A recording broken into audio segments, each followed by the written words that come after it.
Bonjour à tous, bien-aimés. Je vous invite à un échange sur un passage dans Actes chapitre 5.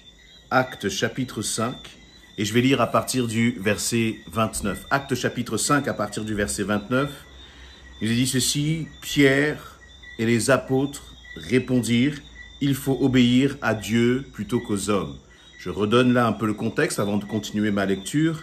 Eh bien, Pierre et donc Pierre et Jean vont, lorsqu'un jour ils vont monter au temple à Jérusalem pour prier, pour servir aussi le Seigneur selon les circonstances que Dieu placerait sur leur chemin. Vous rencontrez ce boiteux qu'il a au bord du chemin, qu'il est en train de mendier. Et Pierre va dire à cet homme: eh bien, je n'ai rien, mais ce que j'ai, je te le donne, lève-toi et marche. Et instantanément, cet homme va se lever, il va être guéri d'une façon miraculeuse, et son témoignage va bousculer, son témoignage va, interpeller tous ceux déjà qui étaient dans le temple, tous les Juifs qui connaissaient ce boiteux et qui le voyaient chaque jour en train de mendier au bord des rues. Et cela, a été une occasion de glorifier Dieu à travers ce miracle, mais ça a été aussi une occasion d'épreuve, une occasion de commencer à lever des persécutions contre les disciples, contre les apôtres. Et nous arrivons donc à ce moment-là où Pierre et les apôtres vont être convoqués par les autorités religieuses juives de l'époque. Et ils vont leur ordonner de se taire, de ne plus parler de Jésus-Christ. Et donc au verset 29, je reviens à ma lecture, il nous est dit ceci: Pierre et les autres répondirent: il faut obéir à Dieu plutôt qu'aux hommes. Le Dieu de nos pères a ressuscité Jésus, que vous avez tué en le pendant au bois. Dieu l'a élevé par sa droite comme prince et sauveur, pour donner à Israël la repentance et le pardon des péchés. Nous sommes témoins de ces choses, de même que le Saint-Esprit que Dieu a donné à ceux qui lui obéissent. Verset 33, furieux de ces paroles, il voulait les faire mourir. Mais un pharisien nommé Gamaliel, docteur de la loi, estimé de tout le peuple, se leva dans le Sanhédrin et ordonna de faire sortir un instant les apôtres. Puis il leur dit: hommes israélites, prenez garde à ce que vous allez faire et à l'égard de ces gens, donc en parlant de Pierre et des apôtres. Car il n'y a pas longtemps que parut Teudas, qui se donnait pour quelque chose et auquel se rallièrent environ 400 hommes. Il fut tué et tous ceux qui l'avaient suivi furent mis en déroute et réduits à rien. Après lui parut Judas le Galiléen à l'époque du recensement, et il attira du monde à son parti. Il périt aussi et tous ceux qui l'avaient suivi furent dispersés. Et maintenant, je vous le dis, verset 38, ne vous occupez plus de ces hommes et laissez-les aller. Si cette entreprise ou cette œuvre vient des hommes, elle se détruira. Mais si elle vient de Dieu, vous ne pourrez la détruire. Ne courez pas le risque d'avoir combattu contre Dieu. Ils se rangèrent à son avis. Et ayant appelé les apôtres, ils les firent battre de verges, ils leur défendirent de parler au nom de Jésus, et ils les relâchèrent. Les apôtres se retirèrent de devant le Sanhédrin, joyeux d'avoir été jugés, dignes de subir des outrages pour le nom de Jésus. Et chaque jour, dans le temple et dans les maisons, ils ne cessaient d'enseigner et d'annoncer la bonne nouvelle de Jésus-Christ. Amen. Voilà sur cette lecture où il y aurait beaucoup de choses à dire, beaucoup de choses riches que nous pourrions tirer pour notre vie, pour notre quotidien. Mais il y a là un point qui m'a vraiment interpellé. C'est cette réponse de ce chef religieux qui s'appelait Gamaliel, qui a été aussi le chef religieux qui a formé Paul avant que Paul soit converti à Christ. Ce qui est intéressant, c'est de voir que, cet homme il a recommandé à ces juifs religieux qui voulaient porter atteinte à la vie de Pierre et des apôtres, il leur a recommandé ceci, de ne pas toucher à ces hommes. Et il leur a dit, verset 38, si cette entreprise ou cette œuvre vient des hommes, elle se détruira. Mais si elle vient de Dieu, vous ne pourrez la détruire. Ne courez pas le risque d'avoir combattu contre Dieu. Amen. Et je voudrais que nous puissions passer quelque temps à réfléchir à cette parole. Premièrement, il y a, comme dans cette scène qui nous est décrite, il y a différents personnages. Il y a d'abord Pierre et les apôtres.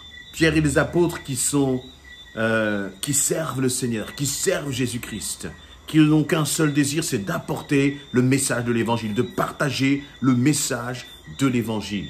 Et ces hommes, on les a menacés, on leur a dit, mais taisez-vous, arrêtez de parler de Christ. Sinon, eh bien, c'était au risque de leur propre vie. Il y a cette première intervention qu'ils vont avoir au verset 29. Il faut obéir à Dieu plutôt qu'aux hommes. Et donc, nous avons là comme la première face d'une même pièce. Sous cette première face, il y a des hommes qui sont déterminés à parler de Christ. Il y a des hommes qui ne se laissent pas perturber par les circonstances, mais qui ont pour seul objectif, au prix même de leur vie, de proclamer le message de l'Évangile. Et ces mêmes hommes, en fait, eh bien, ils vont être menacés, mais sous la menace, ils vont quand même être battus. Battus, mais j'aimerais qu'on puisse prendre le temps de réfléchir aussi sur leur réaction au verset 41. Les apôtres, après qu'ils ont été battus de verges, eh bien, il nous est dit, après qu'on leur ait encore une fois défendu de parler de Christ, les apôtres se retirèrent de devant le Sanhédrin, joyeux d'avoir été jugés dignes de subir des outrages pour le nom de Jésus. Donc on a des hommes qui sont là, prêts à traverser des épreuves, qui ne se laissent pas influencer par les circonstances. Et en même temps, il y a leurs accusateurs, Gamaliel, avec l'ensemble des chefs religieux, qui sont là justement pour s'opposer à l'œuvre que Dieu est en train d'accomplir à travers les apôtres. Et ce qui est intéressant, c'est que ce Gamaliel va se lever. Et puis il va parler. Et puis il va dire ceci, c'est que ne prenez pas le risque. Vous qui êtes des chefs religieux, ne prenez pas le risque de toucher à Pierre et aux apôtres, de peur que eh bien, cette œuvre soit de Dieu. Si cette œuvre n'est pas de Dieu, eh bien elle s'arrêtera, elle se détruira. Mais si cette œuvre est de Dieu, alors en vous opposant à Pierre et aux apôtres, eh bien vous vous opposez à l'œuvre de Dieu. Ne courez pas ce risque. Et donc ça, c'est la deuxième partie, c'est la deuxième face de cette même pièce. Et on voit très bien que si dans les circonstances que nous traversons, si dans les projets peut-être que nous avons, vous voyez, parfois le Seigneur nous montre ce qu'il va faire de nos vies, te montre ce qu'il va faire à travers ta vie. Parfois le Seigneur te montre les projets qu'il a pour toi, te montre peut-être l'appel dans un ministère ou je ne sais quoi d'autre. Et nous, eh bien, nous voulons que les choses se fassent comme nous voulons, à notre façon. Mais je crois qu'il est important comme Pierre, de dire, quelles que soient les circonstances, je ferai ce que Dieu me demande de faire. Et c'est parce que Pierre et les apôtres avaient cette foi, que je crois que Dieu a pu utiliser cet homme Gamaliel pour que justement l'œuvre de Dieu puisse avancer, quoi qu'il en coûte. Et là, eh bien, ce que je voudrais vous partager, c'est que, quel que soit ce que nous avons à traverser, nous n'avons pas à combattre avec nos propres forces. Nous n'avons pas à combattre par nous-mêmes, mais nous avons à faire pleinement confiance à Dieu. Parce que pendant que Pierre et les apôtres étaient là d'un autre côté, Dieu était en train de parler aux détracteurs. Dieu était en train de parler aux opposants de Pierre et des apôtres. Dieu était en train de s'occuper de cette situation. Et je crois vraiment que c'est le Saint-Esprit qui a parlé à travers cet homme, Gamaliel. Mais attention, Gamaliel n'était pas un chrétien. Gamaliel n'était pas quelqu'un qui avait donné sa vie à Christ. Mais Dieu a parlé à travers Gamaliel pour que les projets de Dieu s'accomplissent, quelles que soient les oppositions. Et laisse-moi te dire, tu vois peut-être qu'il y a de l'agitation autour de toi. Tu vois peut-être qu'il y a des personnes qui se lèvent contre les projets que Dieu a mis sur ton cœur. Tu vois que la situation parfois est en train d'empirer même, avec tes yeux.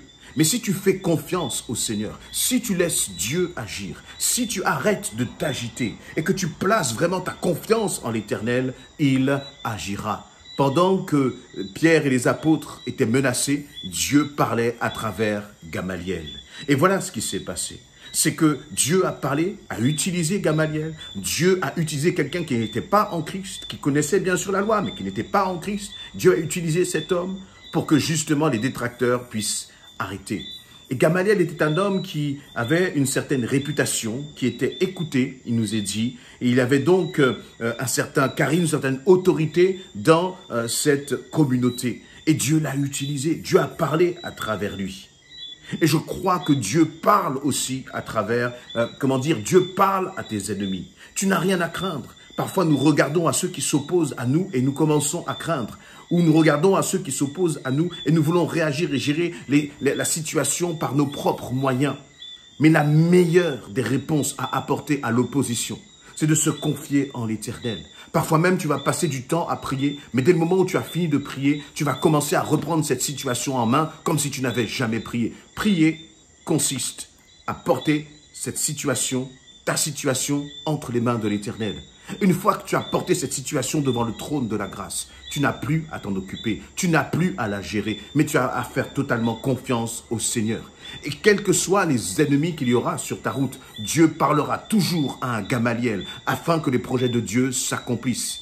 Il est bon que nous puissions comprendre, que ce soit pour l'Église, que ce soit pour ta famille, que ce soit pour ta vie propre, personnelle, professionnelle, pour le ministère, l'appel que le Seigneur a sur ta vie, toutes ces choses, tu dois apprendre à les déposer entre les mains du Seigneur. Et une fois que tu vas commencer à les déposer entre les mains du Seigneur, tu vas être envahi d'une paix extraordinaire. Et cette paix, quelle est l'origine de cette paix? C'est simplement parce qu'à travers cela, tu vas réaliser une chose, c'est que Dieu est au contrôle. Que l'ennemi a beau s'agiter, mais que Dieu te mènera à la victoire. Parce que ton Dieu, le Dieu que tu sers, le Dieu que tu aimes, le Dieu en qui tu dois placer ta confiance, n'est pas le Dieu de la défaite, mais le Dieu de la victoire. Alors, laisse les hommes s'agiter, laisse l'ennemi de ton âme s'agiter. Mais à travers le calme et la confiance que tu vas manifester, eh bien, tu vas prouver ta foi en l'Éternel. À travers le calme et la confiance que tu vas manifester, tu vas montrer ta force qui est en Jésus-Christ. Alors, ne panique pas, ne t'effraie pas. Même si tu vois les circonstances se complexifier autour de toi, le Seigneur enverra toujours et touchera toujours un Gamaliel. Et si l'on réfléchit bien, c'est quand même, je crois qu'il y a un miracle. Le fait que ce soit Gamaliel qui apporte cette parole. Parce qu'il aurait pu être l'un des pires détracteurs, l'un des pires ennemis justement de Pierre et des apôtres. Mais c'est cet homme-là que Dieu a touché pour parler aux autres chefs religieux et pour faire taire justement les oppositions.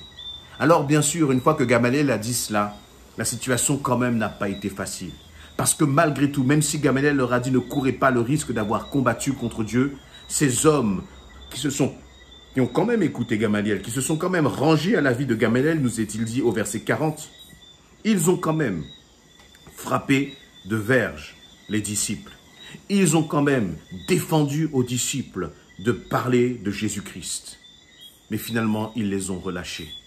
Et dans cette opposition, dans cette persécution, les disciples se sont réjouis de se trouver dignes d'être persécutés à cause de Christ. Et le dernier point sur lequel je voudrais m'arrêter, c'est que le projet qu'avaient les disciples, c'était un projet qui honorait Dieu. Parfois, dans tes projets, tu vas avoir des oppositions. Parfois, dans les projets que tu vas voir qu'il y a des détracteurs. Mais la réalité, et ce qui est important par-dessus tout, c'est de savoir, est-ce que le projet dans lequel tu t'es engagé, c'est un projet qui glorifie Dieu? Si c'est un projet qui ne glorifie pas Dieu, alors les ennemis pourront avoir la victoire. Mais si c'est un projet qui glorifie Dieu, il y aura des obstacles, il y aura des difficultés. Mais Dieu, au final, te donnera la victoire. Par contre, nous voyons une chose, c'est que ce n'est pas parce qu'il y a des obstacles que cela ne vient pas de Dieu. Détrompons-nous. À travers les obstacles, Dieu va éprouver ta foi. À travers les obstacles, Dieu va éprouver ta capacité à te confier pleinement en lui. Donc les obstacles ne vont permettre que de révéler la réalité et la profondeur de ta foi en Christ. Mais si tu t'agites, si tu commences à dire « je vais prendre cette situation en main » au lieu de la laisser dans les mains du Seigneur, alors le Seigneur te dira « je n'irai pas toucher le cœur d'un Gamaliel pour te sortir de cette situation, parce que toi-même tu as décidé d'y faire face seul. » Mais par contre, si tu te confies en l'Éternel, si tu t'appuies sur lui, tu verras sa gloire se manifester. Quel que soit le projet, quelle que soit la situation, tu peux faire confiance à l'Éternel si c'est un projet qui vient de lui, si c'est un projet qui rend gloire à ton Dieu. Ne t'agite pas, laisse le Seigneur agir. Amen.